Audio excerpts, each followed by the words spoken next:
Today we're going to look at the best teams in Premier League history, and I know that this would cause a lot of debate and a lot of fervor if I was to just make an arbitrary list of my opinions, so instead I thought we would do it somewhat mathematically. Now, whilst there are plenty of metrics and deep statistics used these days like expected points that maybe could give us clues, we're gonna keep it simple and just use points per game and rank our teams based on that metric alone.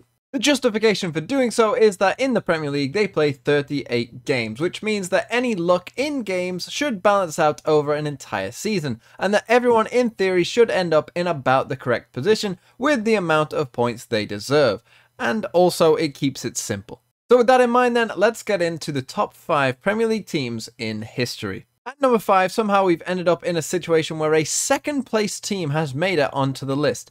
And it's a team and a title race you probably remember because it's the Liverpool team of 2018-19 that ended up on 97 points, giving them a points per game of 2.553. Of course, Liverpool led the league for a long time during this season before Man City won their last 14 games in a row and ended up pipping them at the post by 1 point. This is truly an incredible achievement to attain that many points, a point total that would destroy most other league champions, but still not win the league. Liverpool would of course have to wait to end their title drought, but not wait that long. At this point, I would also like to give a shout out to Mourinho's Chelsea of 2004-05, because that side amassed 94 points in that year and has just barely missed out on this list. However, as we're about to see, it seems the overall parity between sides in the Premier League has somewhat disappeared, and so this list is full of teams from recent years. But Mourinho's Chelsea stand out heavily during that time, with this points total vastly eclipsing those that came before. But unfortunately, it wasn't enough to get onto this list. At number 4, we find the City team that beat the Liverpool team we just talked about, as they got a points per game of 2.579, just 0.026 better than their rivals, or 1 point, but still a very impressive achievement by Pep Guardiola's side, who, as I mentioned, had to win their last 14 games in a row to get there after having a 7-point gap to close on Christmas Day. Okay, at number 3, we come to the Liverpool side of 2019-20, who for a time seemed might go the whole season unbeaten until their trip to Watford. Still, their 99 points was an immense achievement, and this time City could only watch as their 81 points, a fairly good total in most years and the same that Leicester won the league with, was a whole 18 points off the pace. Liverpool would only lose 3 and draw 3 in what was their first league title in 30 years. Now, the gap between first place and second place is a very, very small 0.005 points per game. But coming in second place is the Man City Centurion side. Of course, many of you know and expected this team to be high up on this list. They only lost 2 games all season, a 4-3 loss to Liverpool away from home and a 3-2 loss to Man United at home. But they also won 32 of their 38 games, capping off perhaps the most outrageous and consistent dominance by any team over a course of the entire season. They also shared the goals around, with Aguero's 21 that season only coming in a distant third to Salah and Kane, who both achieved over 30 that season. From the prior season, City picked up an extra 22 points, which when you start on a respectable 78 is of course sensational. But I know that some of you are scratching your heads and you're wondering, did someone else get more than 100 points when I wasn't looking? Well, no, 100 points is still the highest point total of any side in English football history in the top flight.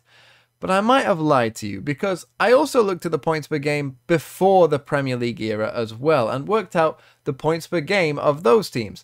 And there was one team who placed above Man City's Centurions. And it wasn't one of Ferguson's United sides or one of the great Liverpool sides throughout the 70s and 80s or even Herbert Chapman's Arsenal. No, it's none of them. And this process took me some time, as it wasn't until 1981 that the rules changed to have 3 points for a win instead of 2. But after some converting and giving everyone 3 points for a win instead, the highest point average total per game is 2.636.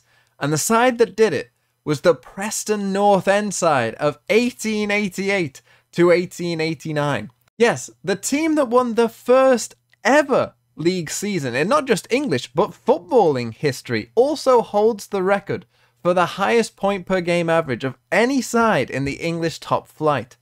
Back then, they only played 22 games, and of course, you only had 2 points for a win. but Preston's 40 points made up of 18 wins, 4 draws, and no losses, yes Arsenal, you aren't the only undefeated team either, is the best of all time. Some of you might be rolling your eyes, but this team has many claims to actually being the best of all time. Not only do they have the highest points per game, but as I mentioned, they went the whole year without losing. Not only that, but unlike the Arsenal Invincibles, this Preston team also won the FA Cup, meaning they actually went the entire year without losing a single game. Not only that, but their goal difference in just 22 games was 59, and to put that into perspective, the next best that season was 21, almost 3 times less. And you might think, oh, no one knew what was going on back then, and so it shouldn't count, but no other score from any season all the way up to Mourinho's Chelsea is close to this one. Football today has a lot less parity than it actually did before. Only 2 teams won both the league and FA Cup in the same year, from 1888 all the way up to 1960. In 72 years, the double only happened twice, with this Preston side being one of them. Right now, we're seeing unprecedented levels of dominance in English football by a few sides. But back then, it was actually much harder to do, and so in my eyes, that makes Preston's achievement all the more special. But that was just a little bit of football history. Thanks for watching.